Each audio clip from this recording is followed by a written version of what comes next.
Welcome back to the Fuel Your Legacy podcast. Each week, we expose the faulty foundational mindsets of the past and rebuild a newer, stronger foundation essential in creating your meaningful legacy. We've got a lot of work to do, so let's get started.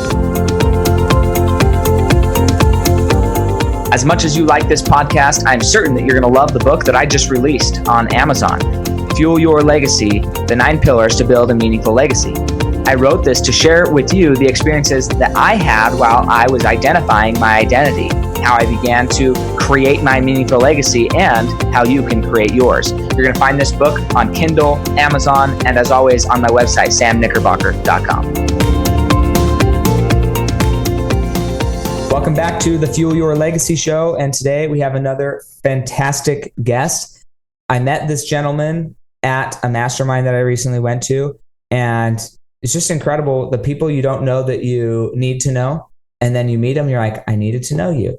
I needed to hear your story. I'm excited to hear more about what created you and why you are how you are, and really dig into the mission of who you are and what you're trying to accomplish. So Brian Kent, he actually has a book out right now. I'm holding it up if you're watching the broadcast here, but it's called the R Factor, Scaling Your Business Through Managing Relationships. And relationships is the next currency, or the new currency, they say. It's probably always been the currency in reality, but now I think people are more conscious of the fact that relationships need to be developed, they need to be understood, and then how do you manage those? How do you take care of them properly? So Dr. Brian Kent is a global leader and senior consultant focusing on international and domestic operations. He worked in the military or for the defense and homeland security. He's just done a bunch of different things, focused on business acquisition through or acquisitions in the DoD. And so lots of negotiations. And one of the things that I'm excited about is somebody that I look up to from a question perspective is Chris Voss, who is an FBI negotiator. But I think the practice of negotiating is sometimes people look at the practice of negotiating from a perspective of somebody trying to get something from the other person. And that's maybe a zero-sum game way to look at negotiation. But I think negotiation is really more, for me at least, and so this is where we're going to see what Brian says, but this is my going into it perspective, and I'm open to my mind being changed. But right now, I feel that negotiation for me is clarifying what each person needs out of an interaction and doing your best to accomplish that to where everybody gets what they needs or gets what they need out of the interaction. So it's not sales per se. It's not trying to win something better than somebody else, but negotiating. How do you communicate clearly what your needs are and make sure everybody gets their needs met? And that's when I go into a negotiation. That's what I'm thinking. I'm not thinking just of myself. I'm thinking of, okay, what are our needs? How do we get everybody to leave this negotiation or this interaction happy, fulfilled, and feeling like, man, I'd love to come back to the negotiating table with Sam because I feel like it was a good thing. I feel like respected, I feel cared about, and that's all part of communication. And most of that communication is questions, learning what your other person needs effectively and knowing what you can provide for that. So when I heard that he's, this acquisitions negotiator, then I'm like, okay, I want to know more about that process. What are the best questions that he's learned in his life to ask? And how do those relate to our family? How do those relate to our relationships, our marriages, or our relationships with our children? How do those relate to our faith? How do those relate to God? How do those relate in business? So these questions are probably pretty universally good questions to ask. So with that being said, a little bit long intro, but Brian, I'm really, really excited about this. Sincerely, go ahead and share with us how you got to where you are. How did you gain all this experience? And what kind of led you down the road to this, where you're at right now and where you're headed to help other people learn from your experience? Yeah, absolutely. Thanks, Sam, for having me today too. Well, I grew up in rural North Florida. So, because some people say with that accent, and they don't think you have it from Florida. Everybody thinks you're like you're from Orlando or Miami. But anyway, so the rural accent actually comes from most of my life in Florida or North Carolina. I grew up on a farm, so that was not new for agricultural area. On the farm, you learn how to use common sense because you don't always have the tools that you need to be successful, but you still have to be successful. So you learn to actually think of the smart way to do it, or using common sense to keep yourself safe.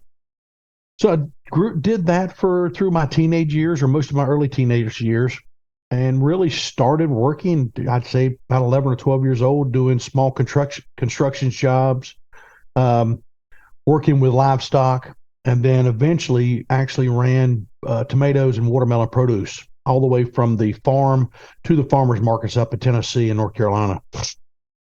At 17, graduated high school early, obviously. Didn't really know what I wanted to do. So I said, well, at that time, the commercial for the Army was, it was a great place to start and come be all you can be. So I took the Army up on their slogan and I joined for 3 years. It was a pretty interesting first 3 years. My first overseas assignment was actually on the border of Israel, between Israel and Egypt. So as I watch things in today's time, I know exactly what's happening there, or what the mentality is there, having lived among those people for a year. But fast forward, I did 20 years in the service. The gentleman that actually was my early mentor, my early person that I followed or modeled work ethic, was a guy by the name of John Stone. He was a one-leg amputee, and he was one of the largest farmers in the county.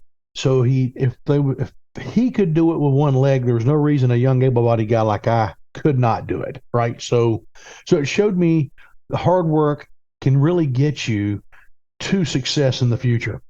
So as I worked there, kind of worked my way through the system, joined the Army, same thing, kept the same work ethic. Actually, for the first year or so, it was actually easier life because, the hots, I got rack and some food, and it was pretty much timed on where the hard work was. And when it got too hot, a government job, they actually have a heat advisories where they actually give you time off. And the watermelon field, you don't get the heat advisory. You just get to drink more water and keep working. So it's completely different mentality. But fast forward after Somalia, we had our incident in Somalia as the U.S. My boss, General Garrison at that time, recommended me to go to officer candidate school. And the big thing for under him as a mentor was, in all cases, use your best judgment. And he supported his employees, and it taught me how, if someone's in your downstream, that you support those people, because if you do, they'll stay loyal. And if they can trust you as a boss, they'll be more aggressive and more entrepreneurial and push the team harder. And so I took that kind of mentality as I moved to the officer candidate school, and then into being an officer, and really supported my people. And they did. They were loyal. I helped them get promoted. I helped them with their families and their lives. And it was really a team mentality, no matter where in the world we went to. So towards the end of my career, I had about 5 years left, and I actually had an opportunity to become a government acquisition officer, which, Sam, you were mentioning a little earlier, where I was actually a program manager for about $300 million worth of government programs. And in that, it taught me I had 26 different projects that I had oversight around the globe. So I truly started international operations, I say, from the time I joined the Army, because I went to Israel, where I was doing security and protocol work. But now I really had my footprint in my hands in things that were all over the globe. And I took that, looking at new technology, looking at what the government needed to buy. This was early 2000s. We were having the surge. We had started in Afghanistan. So I really had to think about what we needed to be successful, or what the guys on the ground forward were asking to be successful. And then we had to find it fast. We had to make sure it worked. How are we going to train it? How are we going to get it there? And how are we going to sustain it? Because it's not like you could just run down to the local Walmart, in Kabul, and grab something that was made in somewhere in California or Texas, or pick a state, right? So that made us think about the total life cycle. So when you're asking the questions, right, we had to ask the questions, because when we actually launched it, we may have to send it self-sufficient with all the supply tail with it to use it. So I did that for about 4 years. And as I was watching that process, I was identifying failures in the government buying system. And at that time, I'd already finished my master's degree. So I started my PhD, and I actually studied technology transfer. And some people call it technology transition. And it's really looking at how you have a new piece of equipment or a new software or a new process, and how you integrate that into a company and work with the company to make it work. In this case, we're grabbing something from a company and we're sticking it in the military or into a government agency, and we need it to process within the processes of that organization. 2005-ish, I retired and figured I could do more as a commercial person working back with the government or supporting the government. And so I started my second of probably 6 or 7 companies I've owned since then.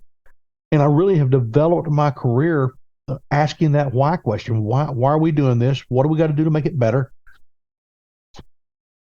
I sold that company in 2016 to a company larger than me, and they actually wanted me to come in and help them build their international business. So I came in, and my division was about $10 to $15 million, or my unit. Within 3 years, I had grown that to about $150 million, and we were really expanding. I was actually managing or had projects across 17 time zones. So I learned how to use the setting on your clock or on your phone where people couldn't call you when you're trying to sleep. But anyway, it was really looking at that. And then when you go different places internationally, you better ask why. What's the question? Because in Europe, even the Wi-Fi is different. The cell phones are different. All the power is different. So you need to understand how you survive in a new ecosystem. And I think in business, that's helped me survive, because as I move around to different businesses, it's a different ecosystem, and you have to know how to survive, and you have to know who to ask, and you have to not be scared to ask why. Well, in 2020, I actually left corporate America. I got promoted in this Fortune 100 company to the point that I was doing spreadsheets and quarterly reports to the street. And I'm a people person, which is thus the R factor, the relationships. So I went back and started consulting, and several companies would say, why don't you get this written down? Why don't you have a coaching piece? Or why don't you? And so I did. I sat down and worked with a ghostwriter and wrote the R factor. And it talks about the relationships 360 degrees within the company, and also how to deal with your vendors and your customers, and why you should be having a relationship with them, because they're not just a target. They're not just a data point of a sale. There's a relationship there that has to be managed, one, to grow it, and another thing to understand what's happening in their ecosystem that could jeopardize your career or jeopardize your downline or your sales. So in the future, what you kind of want me to lead to that? Well, really, I'm using the R factor to get to my target market across the government, across a lot of areas where it used to be a face-to-face market or a local, you only dealt with people local. A lot of those people that are buying, or those negotiators, are aging out of the market. They're retiring, or they're finding something else to do. And I've found that the generation my age and younger, if we're going to have a meeting, we get on the internet. We look at LinkedIn. We look at websites. So I really have focused over the last 2 years branding myself to be that thought leader in my market space. And the key to that is, so therefore, when they look at me, they know me, they listen to this good old country boy thing, my voice, and it's really to build a trust with a client before they even call me. And then the last piece that I'll say on to wrap that up before we get into our questions is, your process is working. I was actually with you at the mastermind last week, or whenever it was, a week or so ago. I got a phone call. We were in Arizona on a stage in front of 90 people. A government buyer quoted my book and my name. So obviously I'm getting to who I needed to see my book. And he had read it well enough that he explained the acronym I use for business, and the why is the man. Because all transactions, the way I look at business, there's 3 pieces to it. There's somebody that has the problem or the need, which is the N. Someone in the organization has the authority to commit the company, fiduciary responsibility, and then somebody has the money, whether it's the bank, whether it's the company's allocated money to one department and contracting to another. So I call it the man. Who's got the money? Who's got the authority to commit the money? And who's got the need? And if you break business down to that simplistic process, you can build relationships across the organization to get to those 1, 2, or 3 people to where you can do business with them and understand how that company buys. And that's what I coach and teach. I love it. Man, we are, I can tell you right now, we are not going to have time to get over everything. And as you were sharing, we're going to take probably a different route on this podcast than I've ever planned on doing. And we'll see. Definitely, this is not how I planned on having this conversation, but I want to give some backstory or some preface. Over the last, maybe month or so, as I've been putting my daughter to bed, I've been starting to sing to her the national anthem, right? And you might think, well, why are you singing the national anthem to your daughter as a lullaby or as a go to sleep thing? And for me, I was raised very much based off the Constitution. We'll just put it that way. Read the Constitution, memorized the Constitution, memorized the Declaration of Independence. It was a founding document in my life, not just as a country, but in my life. And the idea of patriotism has always been fascinating to me, because what are you being a patriot to or for? Are you being a patriot to an entity, or are you being a patriot to values and identities? And it's an interesting question. Because I think that separates, even in our country, there's large separations right now about what does it mean to defend the Constitution. Are we defending some document, or are we defending the values across the world? What are we doing across the world, militarily or otherwise, philanthropically, with our money? What's happening around the world? How is America influencing the world, and what's that interaction? And there was a time in my life where I actually went overseas. And whether it's from bad news cycles or that they all watch CNN, I have no idea why this is the case, but there's actually a lot of people outside of our country that don't like America. There's lots of people who do like America, but they get to see a different America. Just like inside your house, you probably have certain rules inside your house, and outside your house, you act a little bit different. And that's not bad. It's not fake. It's just different. In America, we get to experience a certain side of America. And outside of America, there's different experiences of America. Now, whether that's good or bad, I'm not here to really talk about. It's just different. But for me, I still see value in the indoctrination of believing and supporting the country you stand for, just as much as I hope the people in Mexico are singing the Mexico national anthem, or the people in Russia are committed to Russia, or the people in Ukraine are committed to Ukraine, or Israel are committed to Israel. Like, I think that having a sense of community and something that you can all agree on with the people around you is important. And I hope that that's America. I hope that, because that's where I live, that's where we can support. Then I went to a concert last night where my family's singing, Charlie and Declan and Quincy, my kids. They're in this choir called the MCO, Millennium Choirs and Orchestra concert. If you haven't ever heard of this thing, you should look it up on YouTube. It is like the most incredible thing. The average choir location has anywhere from 1,000 to 2,000 people in the choir. Wow. Ages from 4 to dead. Like, lots going on. And just go watch YouTube videos of it. It's absolutely incredible, immaculate, ran perfectly, and their mission is to really bring God into music. And they have different things. Well, today, or this weekend, they're doing 6 performances, and it's all patriotic. Mm-hmm. And so we're sitting there, and I was raised that as soon as you see an American flag and there's the national anthem or the Pledge of Allegiance is happening, you stand up, you take your hat off, you reverence what's happening. Wow. And I found it interesting that as we're sitting there, there's this song happening, and they're singing, I don't know what the song was, but there was a moment that the flag that wasn't present before, it started to come down on rollers and be lowered down into the scene behind the choir. And the song was about 4 minutes long. And the last part of the song was the kids were singing the Pledge of Allegiance. Okay.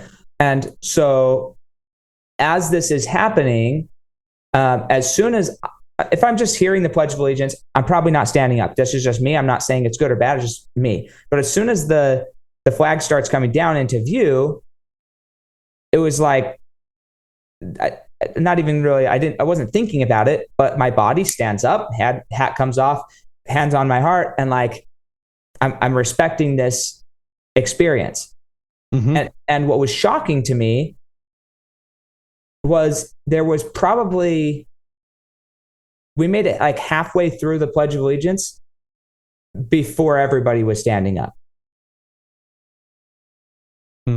It's unfortunately that has probably commonplace now, Sam, because the students, I know some states are talking about putting the Pledge of Allegiance back into school, but a lot of people in the last 2 decades or 2.5 decades don't understand the Pledge of Allegiance or standing up for the Pledge of Allegiance. They've just not been taught that. And then now it's, well, the last decade with this stupid football crap, some of them now are wanting to take a knee when which is completely contradictory to the way you're taught, especially when I was growing up.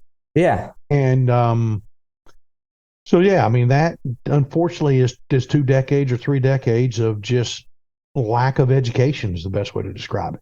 Yeah, I would say maybe not. Unfortunately, I wouldn't even call it lack of education, but I think it's active education in the contrary. And I think that's kind of how our country has been. They've been actively educating to not. And what's fascinating about it, so I have this experience, and I think, why is it now a political statement that could potentially hurt your career or whatever to stand for the Pledge of Allegiance? It's like such a contrary thing that I grew up in. So the reason I'm bringing this up is you have this experience of being, I'm going to say being universal, but serving in the military, something I deeply honor and never want to do myself, but I'm grateful that there's great men and women like yourself who choose to take on that responsibility or that accountability to do that. I'm grateful for that. My question is, when you're going around, because we have this view of America, and then when we step outside of America, other people view it differently. I think the reverse happens as well. There's a lot of propaganda in our world for everything. And so when we're looking at the Israel conflict or the Ukrainian conflict or whatever it is, you spent time over there with those people. You spent time in that same region.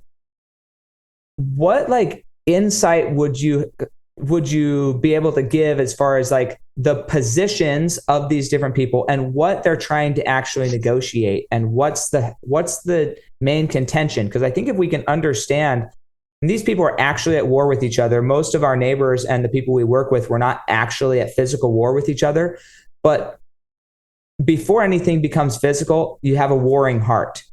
You have a heart or a belief system that's in a contrary.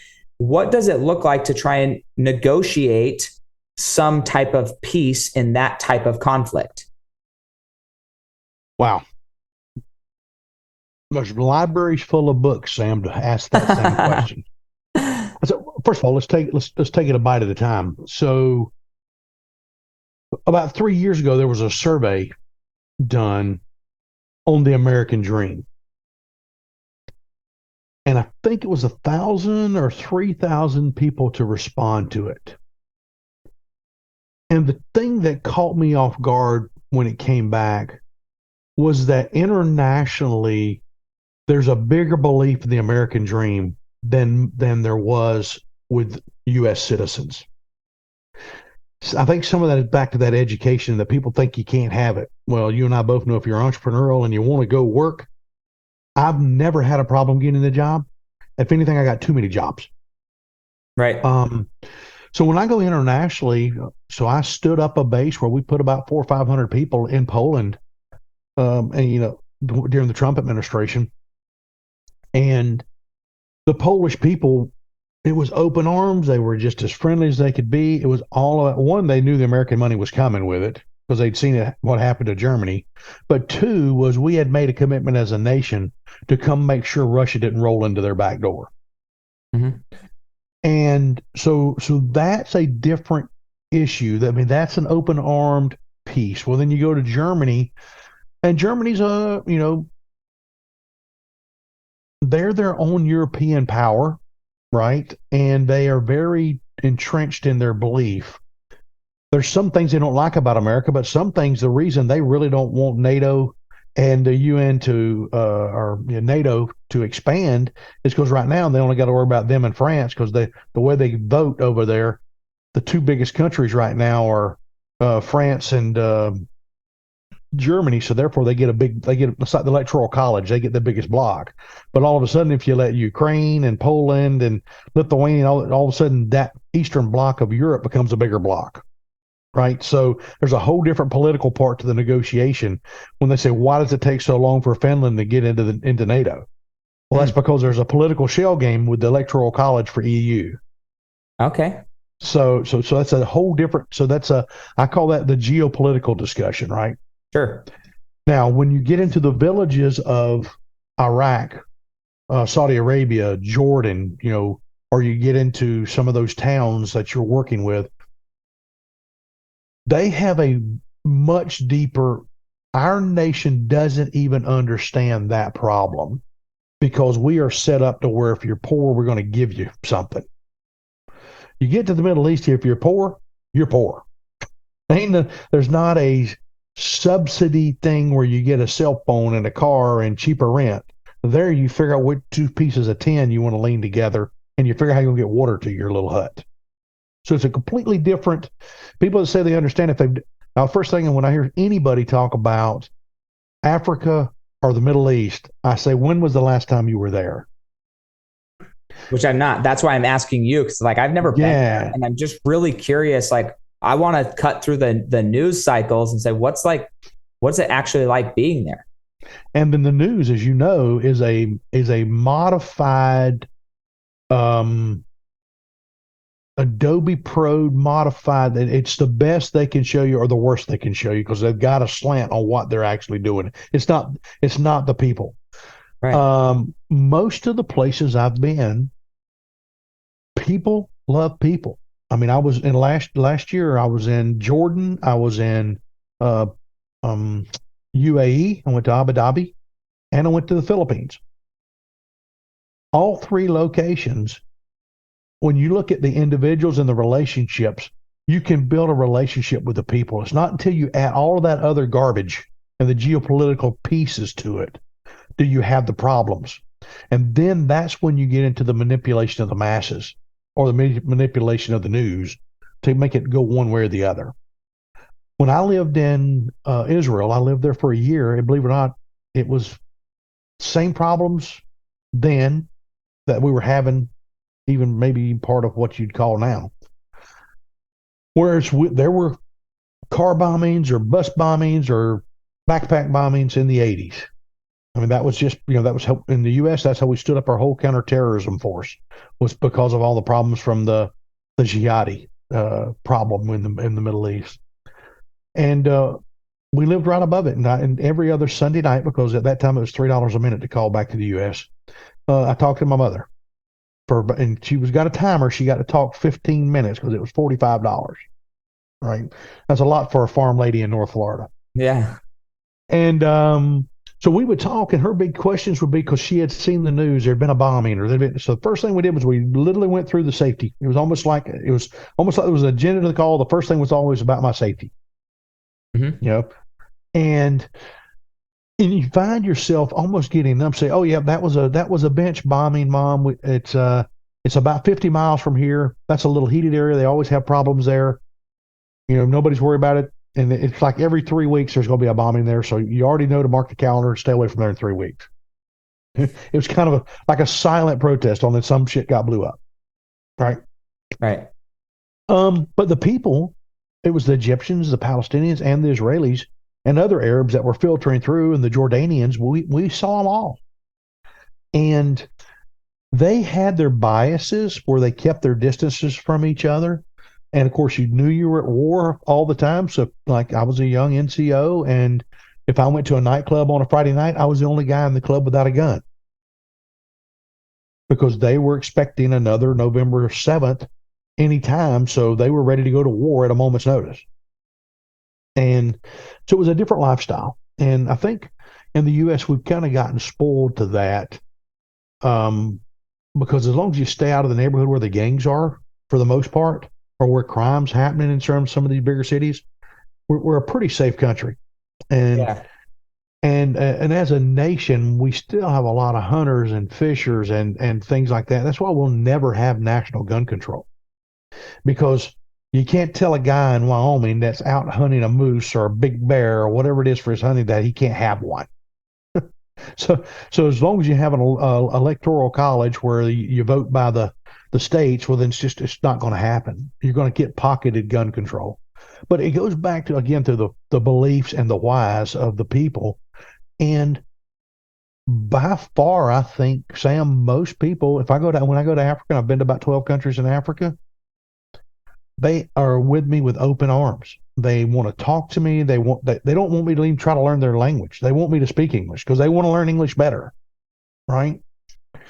The only bias I've seen against Americans, and this is not everywhere, so I don't want to say it's in every country in Africa, is really when I travel with a Black American to Africa. I see the undertone. I don't want to call it racism, but there's an undertone, because now a lot of times an African American from the U.S. will bring a concept to Africa, and the Africans say, "You don't understand my plight. You've never lived here. You've been in America. You got it made. If I could get to America, I wouldn't have this problem. I wouldn't have to carry this water on my head for a half mile." Right? So those biases, and then what you do is, so Black Americans I've traveled with have to almost overcompensate to be a partner. And the general, I've been with some guys that they're masters at the relationship, right? They're very sympathetic and empathetic to the plight, because especially the guys I've dealt with, military or State Department. So they know that they have to try to get down on the level of that person, or up on the level, because some of these guys are smart too. They go to university too, just like we do. Right. And it's getting into believing their beliefs. It's kind of like if a guy from Africa comes to North Florida, he's going to talk to a guy in North Florida different than he's going to talk to a guy in Boston. Mm-hmm. And we have to do the same when we travel abroad as Americans. Nothing's more embarrassing than some knucklehead American that showed up somewhere and he's being stupid, and then they go, "Look at that dumb American," right? Because we say the same thing about some of these immigrants that are coming in. He's uneducated, but he may be educated in his world.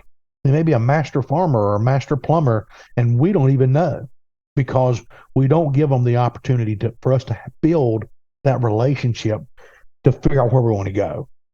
Yeah, and that was a long-winded answer for your question. No, I appreciate it, because that's really what I wanted to like. You knew right where to end it. I say knew, like it wasn't planned. But how do we ask better questions to get to know our neighbors? Number one, like just your neighbors. They may have lived here for forever, but you may not know your neighbors. Okay, so like one, just start by getting to know your neighbors. Two, start by, like, when you see somebody who doesn't, in my opinion, somebody who doesn't look like you, go and ask, like, get to know them, learn their experience. So what are questions that you found as you traveled around the world that helped you build a relationship quicker and an understanding quicker of whoever it is you're talking to? Well, two quick things. Just like I prepare for an interview or a meeting in the U.S., I do the same for an international meeting. Who am I meeting? Do they have a LinkedIn? Do they have somebody I can talk to about them? What can I learn about them to figure out where we have common ground before we get in the room? We have to at least know what the lexicon of both parties entails, right? You and I talk business, we talk finance, we talk cash, we talk podcasts, we talk all kind of those kind of things. If you go internationally or even in your neighborhood, where are the common ground things that we can start the relationship with, right? And if you do that, now you can go back in, and I learned to do that because when I first went to Israel and somebody invites you to eat, you can't say no. So you need to make sure you kind of know what they eat. So I have been in a couple of situations where, oh my goodness, I'm not really sure I can even eat this, because internationally, food is still a common ground that we can meet in the middle. Right. Break bread, whether it's hummus and pita, olives, or different types of meat, goat. There's different things that depend on where you go. Steak or pork. I mean, there's all kind of course, if vegetarians are on here, there's also vegetables too, right? So but anyway, the key is you have to find that common ground, and then you have to pick events that are events where you can build the relationship, because you're never going to go into a negotiation or ask a question until you can set the foundation for the questions. Does that make sense? Yeah, no, it actually does. And that's kind of, again, I'm asking you, you have lots of experience, and I want to go back now to some of the other things that you had brought up in your childhood that I think are really pivotal. They're things that I teach my kids. Again, just like I'm teaching my kids the national anthem, teaching my kids the Pledge of Allegiance. I'm teaching my kids, I have a mission statement that I teach my kids. And one of the things in there is it's a bunch of I am statements. So it starts with the question like, who am I? So if I ask myself, who am I? And then I'm going to program who I am. So I ask myself, who am I? And then I have a list of everything that I am. And one of the things in there that says, that I put in there is I'm resourceful and a resource to those around me. I like that. Yeah. Okay. So when you were talking about in the beginning of your life, you grew up on a farm, you worked hard, and then you had to learn through common sense how to accomplish the objective, regardless of whether you had the right tools. The right tools could be questions. The right tools could be the right education. The right tools could be all different types of things. It's not going to be a physical tool. Sometimes it is, but a lot of times it's just what's the objective? Are you going in with a clear stated objective? Well, on the farm, and you have to figure this out, you have to learn how to be resourceful and use things that you weren't planning on using. Okay, I'm sure you have to do that in the military often when you're trying to complete operations, because you think you have the certain intel, you think you have what you need, and then you find out you didn't have what you need. So how do you adjust?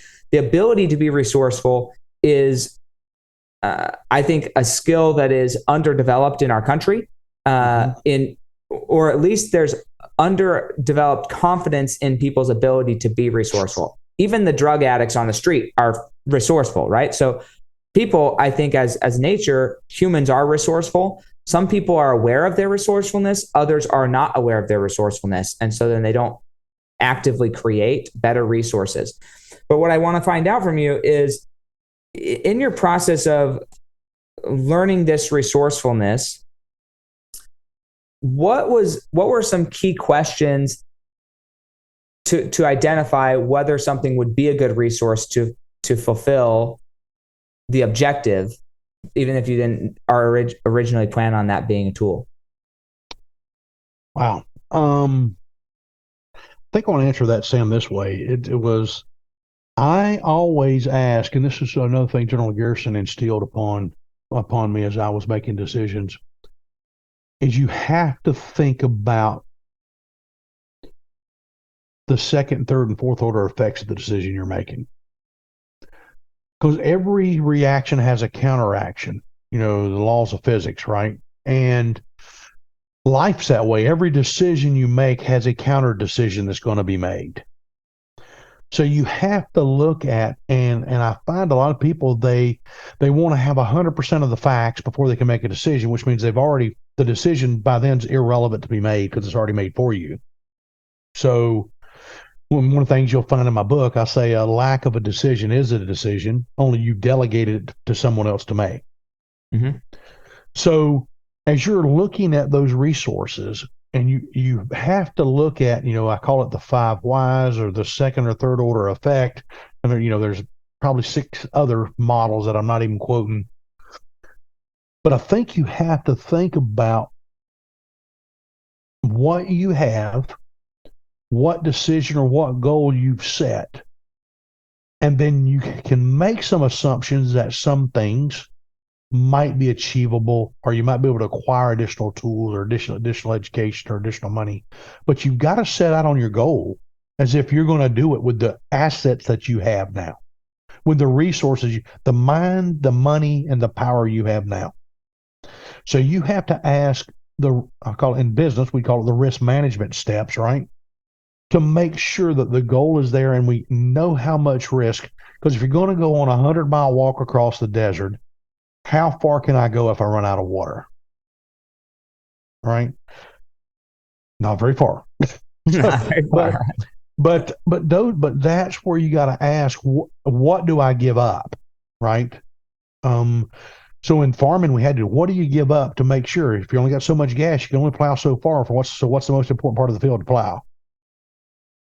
Right? If you go in the military and we've got to walk this 100-mile route, or we got to go transit this distance, what do we really need to carry? If we're in one of these units where everything we carry is on our back, well, if we know it's a 3-day piece or a 4-day piece, well, we know we need a minimum amount of food. So we got to figure out what that is. We know we need a minimum amount of water. And then how much does that weigh? So what else do we need for the mission? Or will we sacrifice a little bit of water to carry more ammo? Right? So you have to think about those steps in that goal so you have the right resources. It's kind of, I don't do video games, but I kind of see them sometimes in these different ones where they're shooting and the guy goes, oh, you better pick up that ammo, or you better pick up that this, or you better, because you might need it on level 5. Well, life's the same way. On that next level, what are you picking up that you still want to carry with you so that you know you can be successful when it's time to transit that obstacle? Yeah, and what can I get rid of that's no longer serving me and no longer important in my life? I think that question, or that concept of the second, third, fourth order effects of your decision is so crucial for 2 reasons. One, oftentimes people don't think about what the impact of their behaviors is going to be. And so they do something that they think is for themselves. And there's a term that I learned.